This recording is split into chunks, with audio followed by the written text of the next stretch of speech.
बहुत ज़माना पहले की बात है।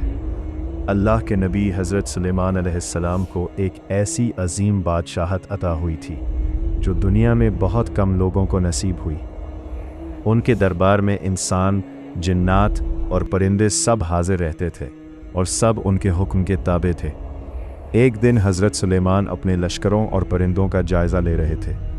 अचानक उन्होंने देखा कि हुदहुद नामी परिंदा कहीं नज़र नहीं आ रहा। उन्होंने फरमाया कि अगर हुदहुद ने अपनी गैर हाजिरी की कोई मजबूत वजह ना बताई तो उसे सज़ा दी जाएगी। कुछ देर बाद हुदहुद वापस आया और उसमें निहायत हैरान कुन खबर सुनाई। उसने कहा, मैं एक ऐसे इलाके से आया हूँ जिसे सबा कहा जाता है। वहाँ एक औरत हुकूमत करती है जिसका नाम बल्कीस है। उसे बड़ी ताकत और दौलत हासिल है और उसके पास एक बहुत ही अजीम और कीमती तख्त है।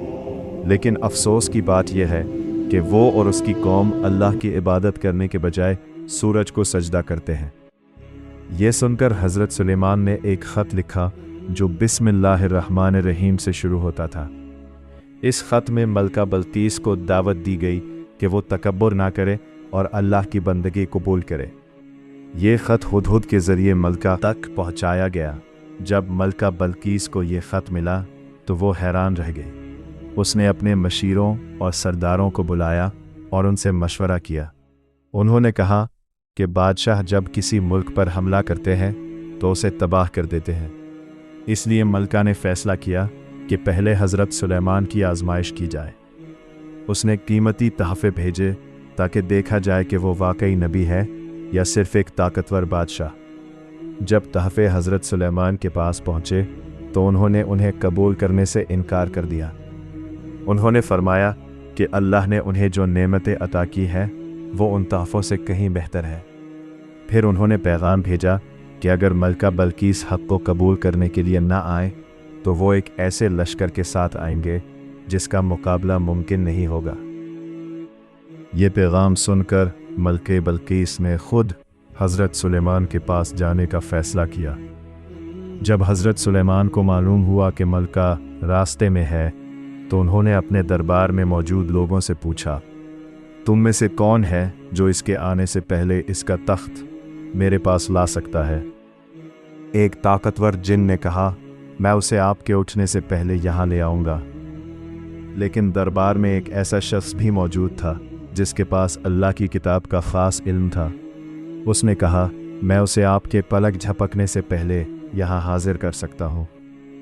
चुनाचे पलक झपकते ही मलका बल्कीस का अजीम तख्त हज़रत सुलेमान के सामने मौजूद था।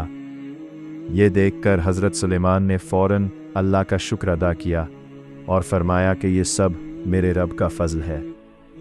जब मलका बल्कीस हज़रत सुलेमान के महल में पहुँची तो उससे पूछा गया, क्या तुम्हारा तख्त भी ऐसा ही है? वो हैरान होकर बोली, ये तो बिल्कुल वैसा ही मालूम होता है। फिर उसे एक शानदार महल में ले जाया गया जिसका फ़र्श शीशे का था और उसके नीचे पानी बह रहा था। मलका ने उसे पानी समझा और अपने कपड़े ऊपर उठा लिए। हज़रत सुलेमान ने बताया कि ये पानी नहीं बल्कि शीशे का फ़र्श है। ये सब देखकर मलका बिल्कीस को यकीन हो गया कि हज़रत सुलेमान सिर्फ़ एक बादशाह नहीं बल्कि अल्लाह के नबी हैं। उसने आजिज़ी से कहा, ऐ मेरे रब, मैंने अपने ऊपर जुल्म किया था। अब मैं सुलेमान के साथ अल्लाह रब्बुल आलमीन पर ईमान लाती हूँ। यूं मलका बिल्कीस और उसकी कौम ने हक़ को पहचान कर अल्लाह की इबादत कबूल कर ली।